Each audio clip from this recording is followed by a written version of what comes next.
Olá e bem-vinda! Hoje a gente vai mergulhar num material que é, olha, um verdadeiro universo. Um livro chamado A Alma Humana. Um material denso, né? Muito! É uma obra que faz algo bem corajoso.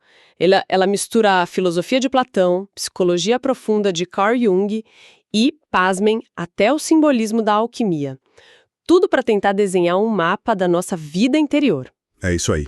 Então a missão aqui é entender a jornada que esse livro propõe para a alma, que começa tipo numa origem divina, passa por uma queda no nosso mundo material e depois encara o longo e complexo caminho de volta para a unidade. É uma síntese audaciosa, sem dúvida. O autor não está só citando essas fontes, ele está tentando tecer tudo num fio só. E ele dá um nome para isso, né? Sim, ele chama de logonoise, o que já é uma pista do objetivo.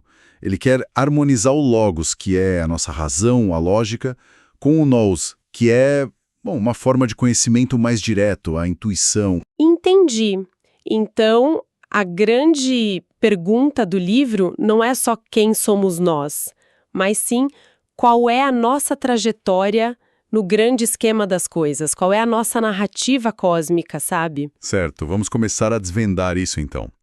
O ponto de partida de toda essa história é um conceito que a gente conhece mais da religião, mas que aqui é tratado de uma forma bem filosófica: a queda. Uhum.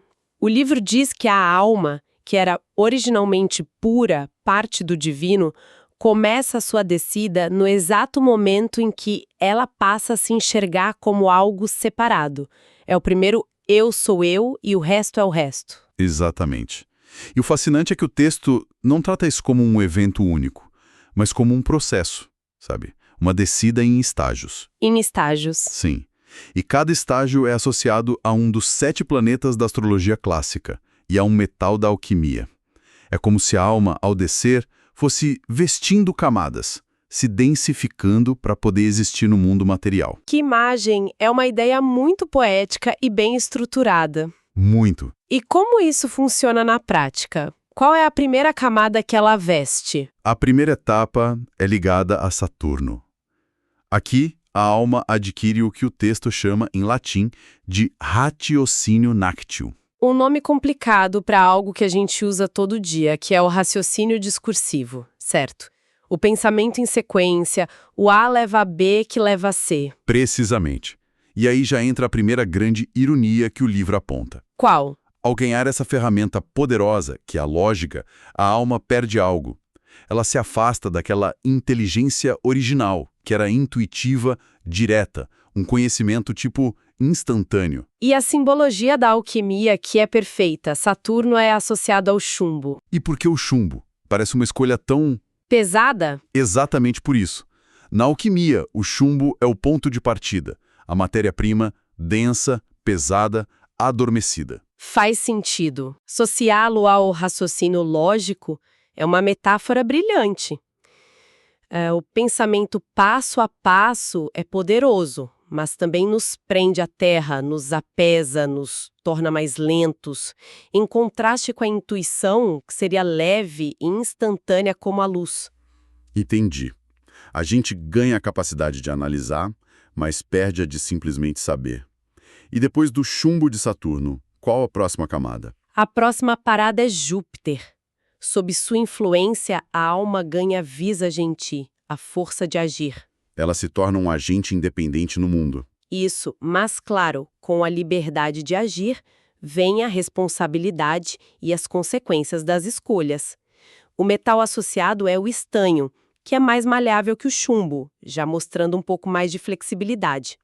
E depois da capacidade de agir, imagino que precise de um impulso para usar essa capacidade. Exato. E esse impulso vem de Marte, que confere à alma o animositatis ardor, ou seja, a coragem, a paixão, a vontade. É o fogo interior. O metal, obviamente, é o ferro. Claro, e a analogia aqui é muito forte, né? O ferro bruto é só uma pedra, mas quando forjado no fogo, vira uma espada, um arado. A coragem sem controle é só agressividade, mas quando disciplinada, se torna uma ferramenta de transformação. Nossa! Então a coragem, que a gente tanto valoriza, é vista aqui como mais uma camada que nos distancia da origem, associada ao ferro de Marte. Um metal que precisa ser malhado, forjado. A analogia é poderosa. É uma dualidade perfeita. E o processo continua. Com o Sol, a alma adquire a capacidade de ter opinião, com Vênus, de desejar, com Mercúrio, de interpretar e comunicar. E, finalmente, a Lua. E com a Lua, a capacidade de crescer e se nutrir no mundo físico. E quando você junta tudo isso, pronto. A alma completou o mergulho. Ela não está mais flutuando no divino, ela está aqui, com desejos, opiniões, medos. Ela está, como diz o texto, 100% encarnada. E essa alma encarnada, com todas essas camadas, é o que o livro chama de psique, o termo grego, certo? É aqui que o jogo acontece, no nosso mundo interior. Isso mesmo. A psique é o nosso campo de batalha pessoal, mas também o nosso laboratório alquímico. E para descrever a arquitetura desse laboratório, o texto pega emprestado as ferramentas de Carl Jung, o que torna tudo muito mais concreto. Ele começa com o ego, que é o centro da nossa consciência, o nosso eu de todo dia. O livro descreve o ego como algo que se forma no choque entre o nosso ser interior e as demandas do mundo exterior. E para lidar com esse mundo exterior, a gente cria a persona, a nossa máscara social. É o eu que a gente mostra no trabalho, nas festas. Sim, o livro descreve como uma ferramenta essencial para funcionar em sociedade, para sermos aceitos. Exatamente. Só que, obviamente, nem tudo que somos cabe nessa máscara polida. Tem muita coisa que a gente não gosta, que acha feio, inadequado, e joga para debaixo do tapete. O famoso porão da mente. Esse porão é o que o texto chama de sombra, ou a contrapessoa. É onde guardamos tudo que rejeitamos sobre nós mesmos. E o livro fala de um fenômeno ligado à sombra que eu achei fascinante, a tal da enantiodromia. Assim, o nome parece complicado, enantiodromia, mas a ideia é super intuitiva. Pense num elástico. Ok. Se você puxar ele com toda a força para um lado só, sendo excessivamente bonzinho e controlado o tempo todo, por exemplo, uma hora ele vai escapar da sua mão e estalar com a mesma força para o lado oposto. Nossa! Essa lei do elástico na nossa psique é a enantiodromia. A energia que você reprime não some, ela só se acumula, na sombra, esperando uma chance de explodir, muitas vezes de uma forma que a gente não controla e se arrepende depois. Faz todo sentido. E ainda mais do que a sombra, o livro fala de duas figuras, a anima e o ânimos. Sim, o par masculino-feminino que, segundo Jung, todos nós carregamos no inconsciente. A ânimos seria o lado feminino inconsciente no homem, e o ânimos, o lado masculino inconsciente na mulher. E o texto os descreve como pontes para as camadas mais profundas da psique, para o inconsciente coletivo. Então, peraí, o que o livro está dizendo é que aquela busca da vida inteira de muita gente, a famosa alma gêmea, é basicamente um mal-entendido? A gente está procurando lá fora por uma peça que, na verdade, já está dentro de nós? Exatamente. É uma ideia radical. Uau! O texto argumenta que a intensidade dessa busca externa é um sinal do quão desconectados estamos dessa nossa outra metade interna. A pessoa que nos atrai magneticamente, de forma quase inexplicável, é muitas vezes apenas um espelho perfeito da nossa ânima ou do nosso ânimos. Então, estamos projetando nela essa parte de nós que precisa ser integrada. Buscamos fora a completude que, na verdade, é um trabalho interno.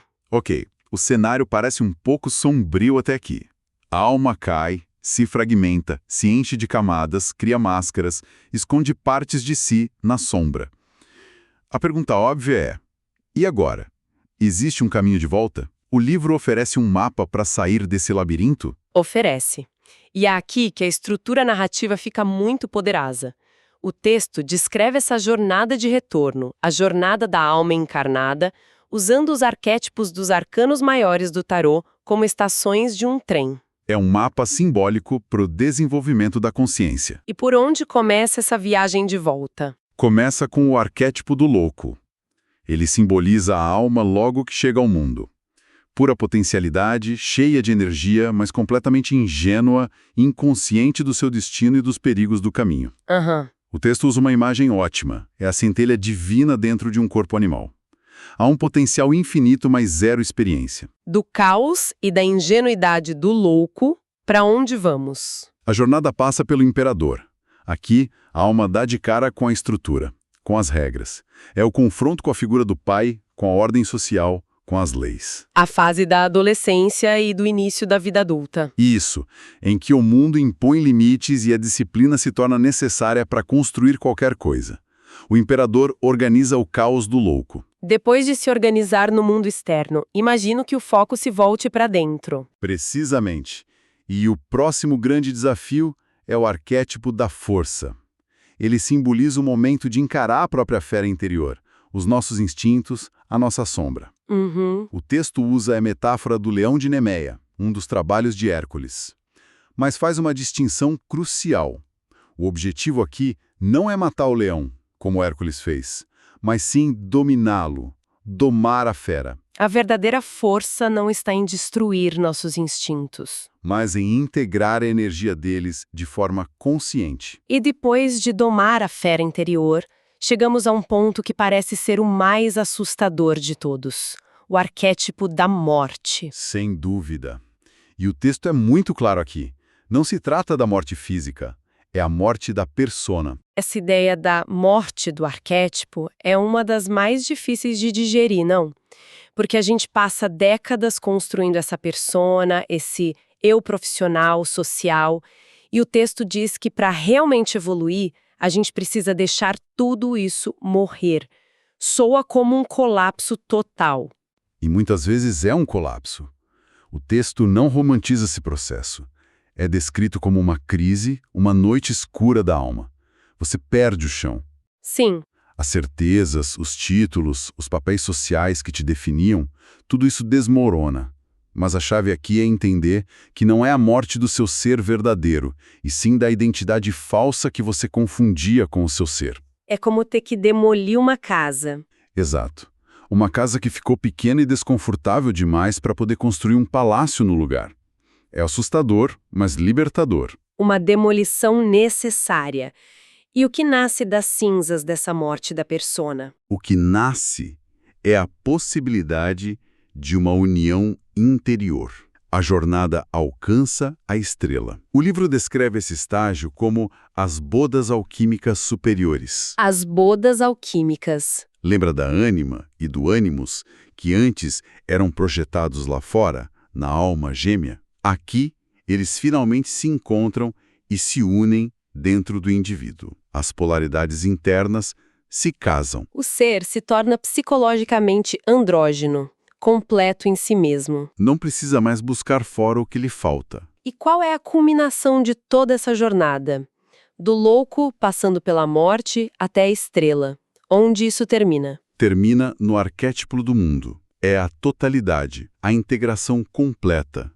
O texto usa o mito de Hermafrodito, a figura que une o masculino e o feminino em um só corpo, para simbolizar esse estado. A alma atinge um nível de unidade e consciência em que ela já não precisa mais de um mapa para percorrer o caminho. Por quê? O que acontece? Porque ela mesma se tornou o caminho.